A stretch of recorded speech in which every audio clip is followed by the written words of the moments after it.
Hey everybody, welcome to the video. It's Tuesday, June 29th, and we're breaking down this massive 15-game slate that we have over on DraftKings today. We have loads of good pitching, we have loads of good offense. It's going to be pretty hard to narrow down exactly where you want to go, just because there's so many good options to talk about. But if you find this video helpful in any way possible, please leave a like, subscribe to the channel if you haven't already. You can follow me over on social media using the handles in the bottom corner of your screen. And if you want to help support the channel over on Patreon, link is down below for that. And if you do sign up today, since you get charged in the first of the month, I can't hit that refund button for you as long as you continue your patronage throughout July. But there's projections, data sheet, optimizer, rankings, cheat sheets, data sheets, Discord community, all that fun stuff. Link is down below. But I think that's it for the plug. So without further ado, let's dive into today's video. And as always, we will start with the pitching, then move on to the bats. And up top, we got a couple of aces, or actually, we got like 3 aces here, and then 2 really good mid-range pitchers. But we'll start up top with Brandon Woodruff, $11,000. He's the most expensive pitcher on the slate, but I definitely think it's deserved. He has been phenomenal this season. He gets a pretty good strikeout matchup versus the Chicago Cubs. Freddie Peralta last night, I know he gave up that 2-run home run at the beginning of the game, which I was like, oh, good thing this guy's like 90% owned because it looks like he's going to bust. Ended up striking out. I think he ended up with 8. Might have had more than that, but he still ended up with 21 fantasy points, which is just fine. They kind of blew the win there for him. But then the Brewers ended up scoring like, was it 14 runs? Ended up with like 2 touchdowns last night. The game, I think Eric Sogard came in to pitch at one point, so they kind of blew that game open. But Woodruff's been awesome this year. Lowest team total on the slate here is the Cubs, 3.09. Pretty heavy favorite, 7.5 K prop. And Woodruff's numbers this season have been pretty much elite for the most part. ERA's below 2, xFIP's at 2.8, Sierra's at low 3. 31% K rate, doesn't really walk too many guys, gives up virtually 0 power, and like we talked about yesterday, the Cubs do strike out quite a bit versus righties. Yes, they do have some pop in their bats. They got guys like Chris Bryant, Javi Baez, but he strikes out like half the time. Jock Peterson, Anthony Rizzo, but 26.5% K rate plus with how good Woodruff's been this season. He has had success versus them so far this season as well.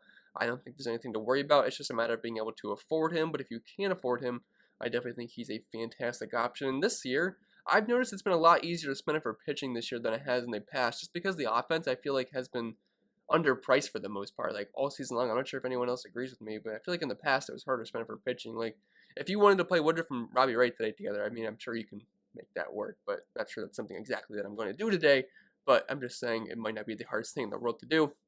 Robbie Ray, $10,500, Mr. Tight Pants.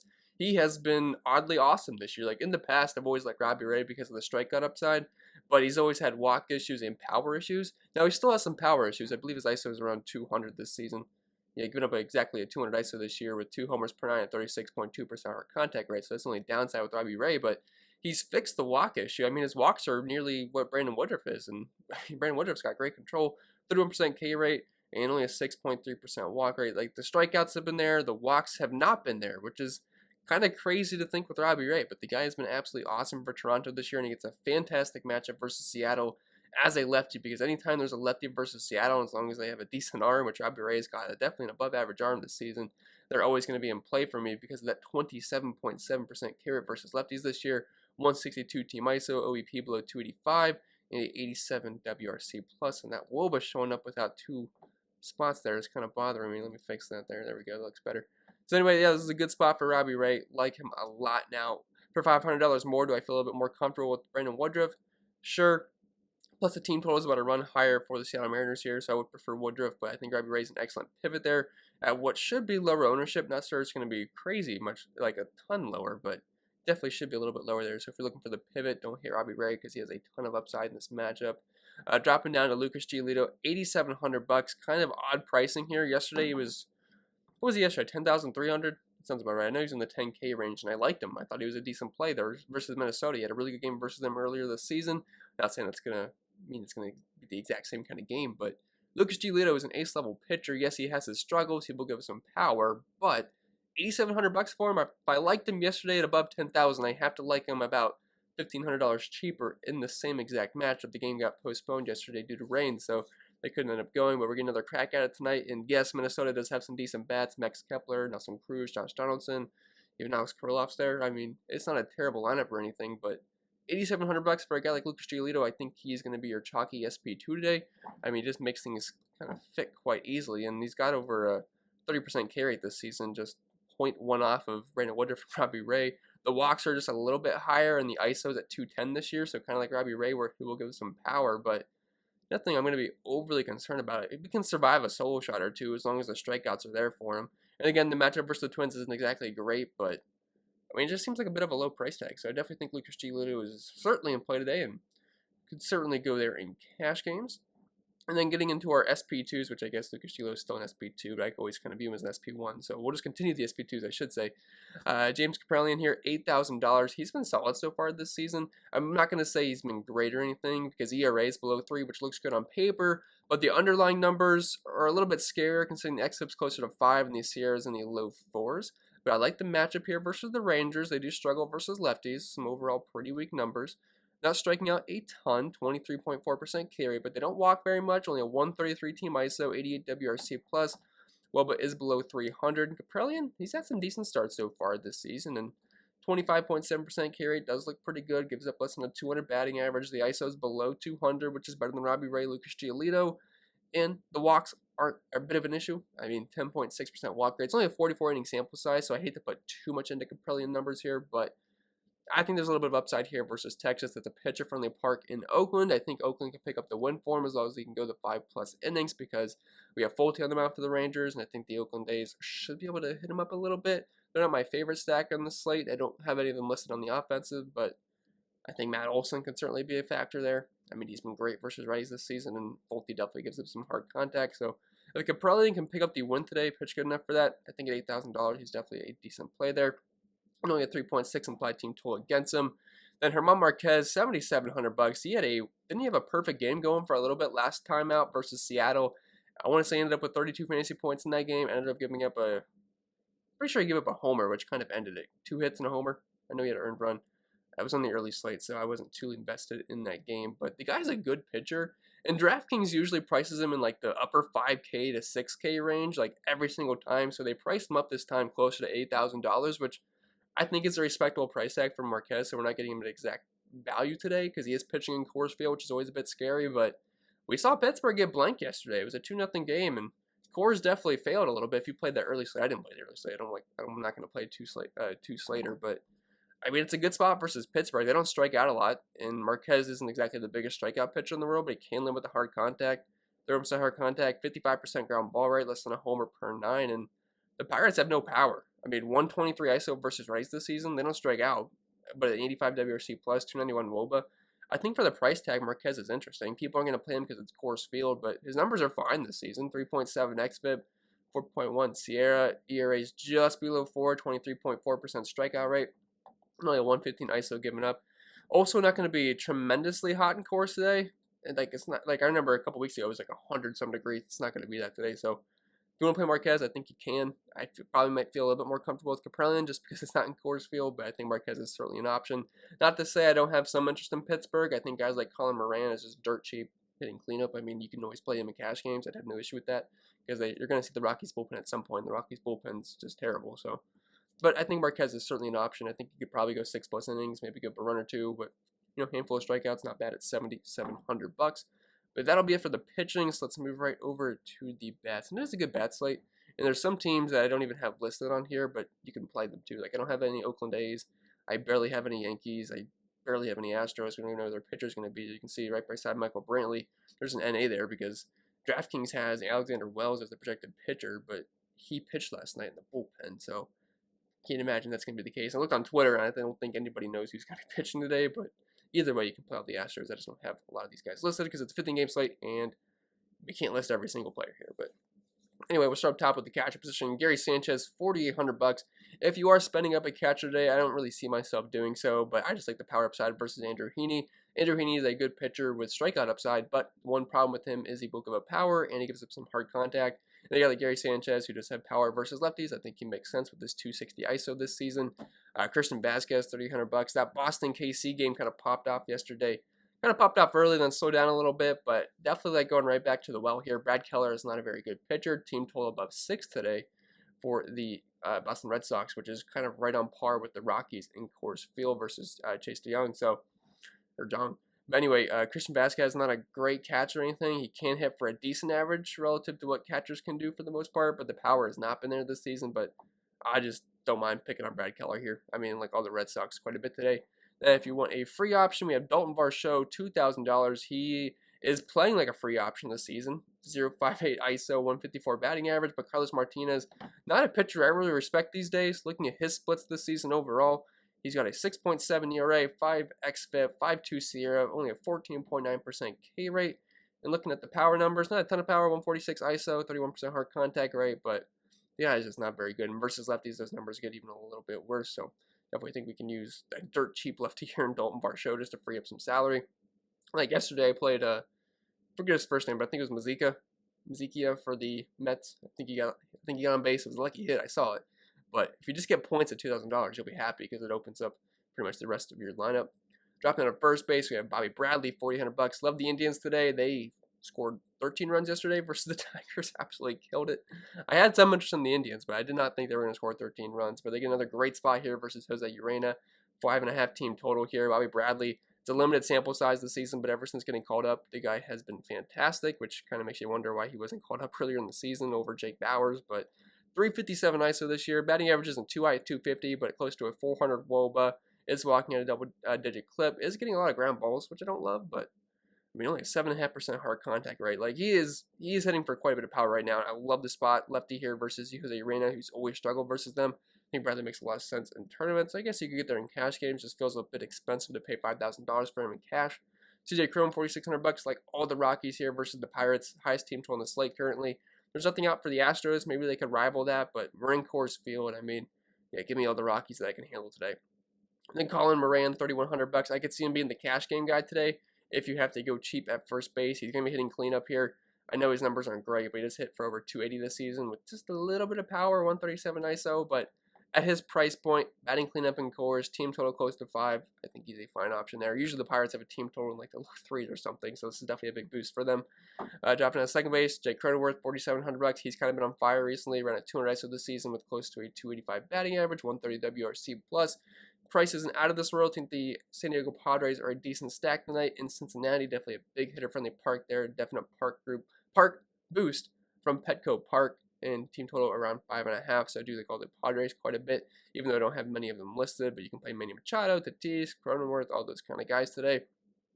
Cesar Hernandez, $3,900, just a lefty here versus Jose Urena as a switch hitter. So he's always going to have a platoon advantage there. But I mean, I like all of the Indians today. I think they're one of the best stacks in the entire slate, and they're not overly expensive. Then Michael Chavez, $3,800. So he did not lead off yesterday versus the lefty. Ended up being Kike. So I moved all my Chavez interest to Kike, and that ended up working out. He had that leadoff home run. Since there's a righty on the mound, I'm assuming it's going to be Chavez, but just kind of stay water on that situation. If it happens to be Kike, once again, play Kike. If it's not Kike, play Chavez. Or if it's not either of them, well, we have other things to talk about there at that point. But $3,800, potentially leading off for one of the best stacks in the entire slate. I don't hate getting exposure to that. You can also play him at first base if you want. Dropping down to third base, we have Jose Ramirez, $5,900. He went deep last night, and the guy's just a phenomenal hitter. One of the best pure hitters in baseball. He hits for power. Typically hits for a higher batting average than what he has this season at 258, but he walks a ton, doesn't usually strike out. Just a high contact guy. And they have a team total close to 5.5 today. And I love lefties versus Jose Urena. So definitely like J-Ram here. And they beat up on the bullpen last night a little bit. So I think the Indians are still one of the best stacks on the slate today. Rafael Devers, $5,500, just cheap lefty, not cheap lefty power. I wish it was cheap lefty power. I was looking at Cabrera's price tag for a second. He's expensive, but he is lefty power versus Brad Keller, and Devers has absolutely crushed right-handed pitching the past couple of seasons, and he's doing it once again this year over a 300 ISO. So yes, I certainly like Rafael Devers if you get the money for him. Then Asdrubal Cabrera, $2,500. He is dirt cheap. I liked him yesterday for the price point if you needed to get a cheap third baseman. I ended up pivoting to Rivera because he ended up being in the lineup batting 6, and I thought at $2,000, why not just save the extra $500 because I feel like their projection is pretty similar, so I just went that route. But Asdrubal Cabrera, $2,500, don't hate it. I mean, his numbers aren't very good this season, but dirt cheap guy versus Carlos Martinez, who is a guy that's not been very good this season. Plus, that Cardinals bullpen, xFIP-wise, has been pretty bad this season so far. And then dropping out of shortstop, we have Trevor Story, $6,100, just getting Coors Field exposure. Story's still good versus righties or lefties, doesn't really matter, but definitely like Trevor Story here with that high team total and in Coors Field. Now, I don't have Xander Bogaerts listed here, but you can certainly play him too. I mean, I was kind of debating on whether to put Bogaerts or Story. I put Story just because I like Coors today, but Bogaerts is right there with them. I just prefer him versus lefties, but he's been great versus righties as well this season. Tatis, $6,000, massive price tag, and this Cincinnati pitcher was good last start versus the Braves, so I'm not really trying to attack him too much, but The Reds bullpen hasn't exactly been great strikeout-wise, it's fine, but I still like the Padres here quite a bit. Tatis, if you always have the money for Tatis, you can play him. I mean, always one of the top plays in the entire slate. I mean, he's been crushing it this season. Over a 400 ISO. I'm not sure if that's going to keep up all season long, but we're in like, not the middle of summer. I mean, summer started in not too long ago, but we're still in summer right now. He's got over a 400 ISO still. Like, he's on fire. 438 WOBA, batting average right close to 300, close to a 700 slugging. I mean, there's nothing this guy really can't do. If you got the money for him, great. One of the best spend-ups on the entire slate. I'm at Rosario, $3,900, just cheaper Indians exposure, and you guys know I like them today. Prefer the lefties versus Urena, but you can play pretty much anybody. I wouldn't have an issue with that. Charlie Blackmon, $5,500. He's getting a little bit better this season. The power has just been non-existent for him. Only a 109 ISO this season, which is actually worse than a guy like Ahmed Rosario, worse than Ryan Maltapia, which is kind of hard to believe. 261 batting average, so that's kind of rising a little bit, but I mean, just Coors Field exposure. I like Coors today. I like the Rockies more so than the Pirates by a lot, but definitely don't mind getting 2 Coors. Shohei Ohtani, $4,900. You're probably going to want to find a way to play Ohtani tonight. I mean, he went deep last night in his first at-bat, worked a full count, and took Michael King deep, and I believe the next at-bat, I wasn't watching it, but I saw on the MLB app, he hit it at 105 miles per hour, 375 feet, so he is close to another donger. And I would not be surprised if he does that once again today. Jameson Taillon, not a terrible pitcher, but he has had some power issues this season, and it's hard to find another guy that's had more power than Ohtani this season. Yes, Tatis has a 404 ISO, and Ohtani's got a 373 ISO, but I mean, Ohtani's been really, really good this year. 413 WOBA, 373 ISO, 643 slugging, 166 WRC+. Lefty on righty matchup here. I mean, Ohtani's got a very good chance of going deep, and he's below 5K for some reason. Ohtani should be like Tatis. He should be around $6,000. Maybe he should be even closer to $6,500. So the fact that he's below 5K, he becomes a value, in my opinion. Plus, hitter from the park in Yankee Stadium. So, yeah, I'm liking Ohtani a lot. Find a way to play him probably. First base and outfield eligible, so you got 2 chances to play him in your lineup, and he's not overly expensive. Like, he's only a couple $100 more than $100 more than Bobby Bradley. Like, yeah, I'd much rather play Ohtani in cash games than Bobby Bradley. Michael Brantley, $4,400. Not sure who the Orioles pitcher is going to be today, but it's looking like it's going to be a bullpen game. So I think all the Houston Astros are in play today. They made a late rally last night. They were like, that stack was dead for a while. Then in the 9th inning, Paul Fry almost tried to blow the game. Michael Brantley got a chance to hit. I don't think his bases loaded. I think 2 guys were on because Altuve had the sac fly. And I would have liked Michael Brantley to do something. There was multiple chances with a lot of guys on base last night for Michael Brantley to do something, but I don't know. He just had a bit of an off game. He had that single in the bottom of the 7th, bottom of the 8th, that got him some points and got a run. But man, he blew a lot of good chances yesterday. But don't mind going right back to the well here. But we'll have to see who the starter is for the Orioles. But it should be just a mixture of righties and lefties today out of the pen. Ryan Maltapia, $4,300. Can see him being very popular in cash games today. Leadoff hitter for the highest team total on the slate. Plus, he hits for a pretty high batting average, batting around 300 this season. Not a lot of power, but do like the batting average. You can certainly get on base. George Springer, $4,200. We have not talked about any Blue Jays, but I mean, they just don't really stack up as well. Like, from their price tags, it's kind of hard to like them as much as some of the other teams today, just because their team totals are out of this world. But they're still always playable. I'm just not a huge fan of the Blue Jays, but George Springer, Vlad, I mean, all these guys are playable pretty much every single night. Alex Verdugo, $4,100. I love playing Verdugo because he's always fairly priced. Always hits near the top of the order, and he's just been a solid hitter this season. Lefty on righty matchup here. Like getting to Verdugo in Boston stacks, or just in general. I think you can play him in cash games. Nick Castellanos, $4,000. Anytime he's facing a lefty, no matter who it is, he's going to be in play for me just because his numbers have been insanely elite this season. Yes, Blake Snell is a good pitcher, but he's had some issues recently. And he hasn't been getting up some power, so I think a nice tournament play here because I assume most people would play Verdugo, Eddie Rosario, because overall like their offense is better. But if you're looking for a tournament play here, Nick Castellanos versus Blake Snell. Can't imagine many people will pick on Snell here, but Castellanos versus lefties this season, 70 plate appearance sample size, but he's batting 348, 424 WOBA, 273 ISO, 169 WRC plus, and over a 620 slugging. Not striking out a ton either, with a 53.7% hard contact rate. Like, that is better than anybody here by quite a bit. The next best is Tatis at 48%, just as the players we're talking about, and then Luis Rengifo. I mean, it's too small of a sample size, so I'm not even counting that, but I mean, Castellanos, I'd say he's got a decent chance to go deep. Also, hitter from the park at home in Cincy. Eddie Rosario, $4,000, just like all the lefties here versus Urena. I could see him being popular in cash games today. Jonathan Daza, $3,100, just cheap Coors Field exposure. Should be hitting a decent spot in the order.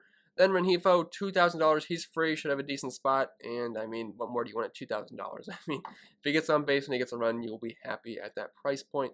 And like I said, guys, there's a lot of other good bets on the site. So if I didn't mention them, there's a good chance I like them. It's just I don't want to talk about every single player here because that helps nobody. But yeah, hope this video was helpful, guys. And if it was, make sure you leave a like, subscribe to the channel if you haven't already. Follow me over on social media using the handles in the bottom right corner of your screen over there. And if you want to help support the channel over on Patreon, and you can get these last couple days free, I will refund you on July 1st as long as you continue your patronage then. Link is down below in the description for that, right by the orange bubble, but you get all the access to the projections, optimizer, rankings, cheat sheets, data sheets, Discord community, all that fun stuff. I do update this throughout the day. But yeah, I think that'll pretty much be it, guys. I'll stop rambling. Hope you guys enjoy your Tuesday. It's like 90-some degrees in Ohio, so it's going to be a hot one once again. But I'll see you guys in the next video.